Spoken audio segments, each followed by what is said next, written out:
According to recent studies, over 70% of cat behavior issues come from humans misunderstanding feline communication.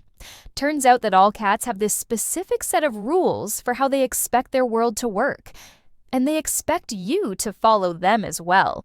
But when we don't follow these rules, cats get really puzzled. Some withdraw, some misbehave, and some just quietly give up. Understanding these hidden rules will change how your cat sees you. Rule number 1, don't stare at them too long. It might feel natural to lock eyes with your cat and coo at them, like they're the only living soul that understands you. And they probably are. But long, direct eye contact isn't the compliment you think it is. In feline language, a stare is a challenge. In the wild, it's a prelude to a fight. Among cats, even friends don't hold eye contact. They glance, blink, and move on. So, when you stare at your cat, even with loving intent, you're accidentally speaking a dialect of aggression. Feline behaviorist explains that cats are highly visual and sensitive to eye movements. A hard stare is often interpreted as a sign of tension rather than affection. One pet parent shared this particularly relatable moment online. If I make eye contact with the cat from close range, she slaps me. Not playful, just a calm, disapproving slap, like I broke a sacred rule. That cat wasn't misbehaving. She was correcting what she perceived to be an etiquette mistake. Cat style. Instead, try the slow blink. Gently close your eyes halfway, pause, and then reopen them. This is the feline equivalent of saying, "I feel safe around you." It's how cats communicate peace. And if your cat blinks back, that's a love letter sealed in whiskers. Rule number 2, let them come to you. This one might sting a little, especially if you've been diving onto the floor like a pirate spotting gold every time your cat walks by, but cats prefer to initiate contact. It is very tempting to throw yourself down to their level to attempt and initiate engagement by giving them a scratch or a cuddle.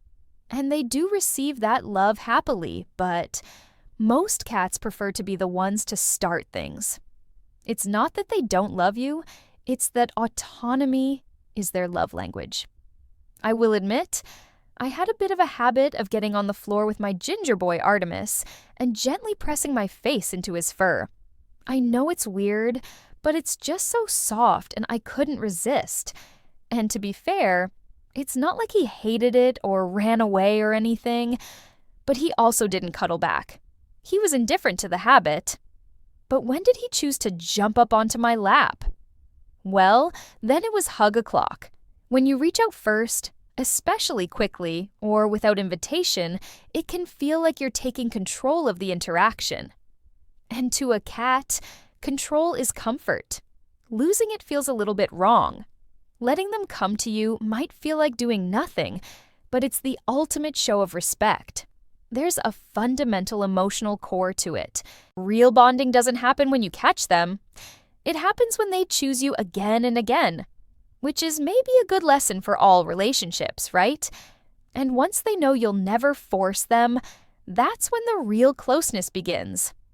The lap sessions, the purring under the chin, the "I will now knead your leg into mashed potatoes" moment. All because you waited and, more crucially, let them take the lead. Rule number 3, respect their scent map.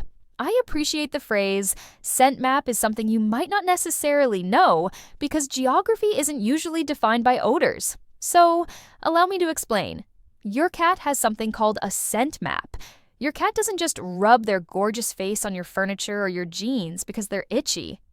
They're tagging the world with their scent, building a map of safety, belonging, and "this is mine." When we wash those things too often or rearrange their favorite nap spots, we're not just tidying up. We are erasing their version of home. It's like someone came into your house, rearranged all the furniture, and sprayed lemon mystery air where your pillow used to smell like lavender. Confusing, right? When washing is genuinely needed, swap out items gradually.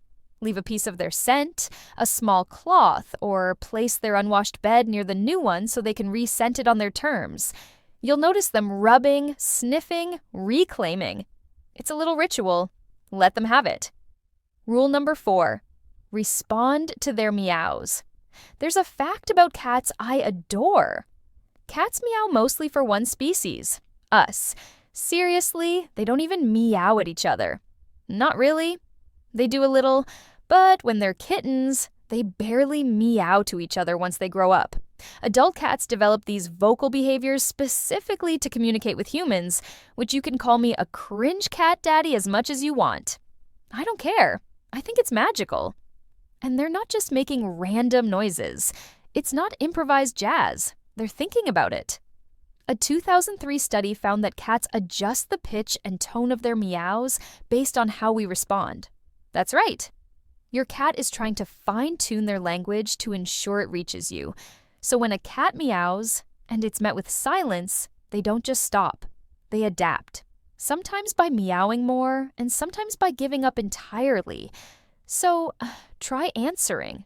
You don't have to speak fluent meow, but even acknowledging them is appreciated. A gentle voice or a glance or a hi, sweetheart. It tells your cat that their voice matters. And when their voice matters, their trust in you deepens. Rule number 5, give them an escape route. Cats do not like feeling cornered, even if they've just jumped into your lap 5 seconds ago. To a cat, safety means knowing they can leave at any time. This instinct runs deep. In the wild, being trapped equals danger, and that sense of vulnerability doesn't go away just because there's a bowl of fancy feast nearby. Have you ever noticed your cat pausing at the entrance of a room? Tail twitching? Eyes scanning? That's not indecision. That's risk assessment. What to do instead? Always ensure they have an exit strategy. Leave doors cracked. Let them sit by the exits.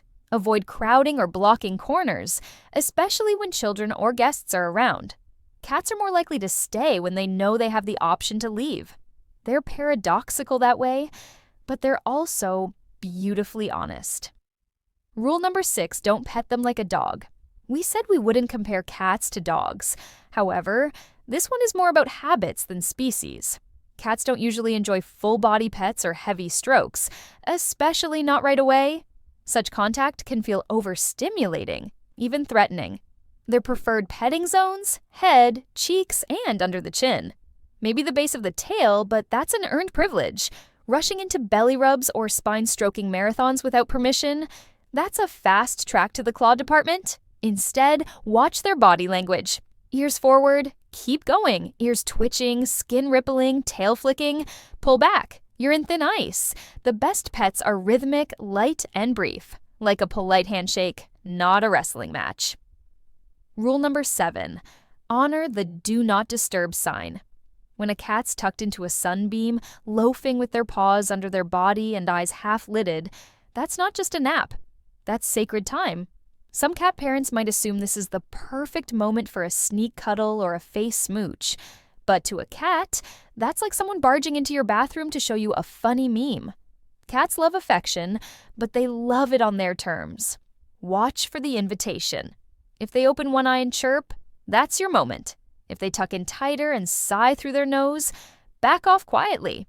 Cats remember who respects their peace, and they reward it with trust. Rule number 8, speak cat body language. Cats communicate far more through body language than sound. Once you start reading the room feline style, everything changes. A flicking tail doesn't mean happiness, it means stimulation, possibly irritation. Purring isn't always a sign of joy. It can also signal stress, pain, or an attempt to self-soothe. Kneading means comfort. Showing their belly can mean trust or a trap. Watch patterns. Pair movements with context. Learn what your cat's tail, ears, and posture are saying. It's not about memorizing a list. It's about paying attention.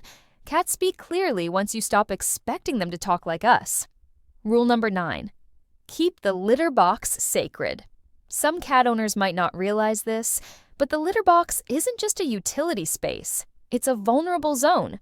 It's where your cat goes when they're at their most exposed. So, if the box is too dirty, too loud, or placed in a chaotic part of the house, they might avoid it. Covered boxes can also trap odors and make them feel trapped. Scented litter? That's like using perfume in a public bathroom. Not everyone wants lavender when they're trying to concentrate. Best practices: place it in a quiet location. Clean once or twice a day. Use unscented litter. Keep the box uncovered if possible. And if you have multiple cats, 1 box per cat plus 1 extra. It's a rule of respect, and when followed, it prevents all kinds of stress-related behavior. Rule number 10. Routine. Isn't boring? It's comfort. Cats don't see routine as dull. They see it as safe. Same feeding time, same window, same bedtime cuddle spot. To a cat, routine means the world is stable and predictable. Sudden changes like vacations, new furniture, and different meal times can cause anxiety, even if the change seems small to us. Build small routines that include them. Morning greetings, afternoon snack rituals, evening couch sessions. Consistency builds confidence, and confident cats are affectionate cats. Rule number 11. Quiet is connection. Not every moment has to be filled with sound. Cats love quiet companionship. Sitting beside you while you read, watching birds from the windowsill together, silently existing in the same space. It's not passive, it's bonding. Cats are masters of presence. If they've chosen to be near you, even without touching you, that's a sign of deep trust. Let silence speak. Resist the urge to narrate every move. Just be with them. Breathe with them. They feel it.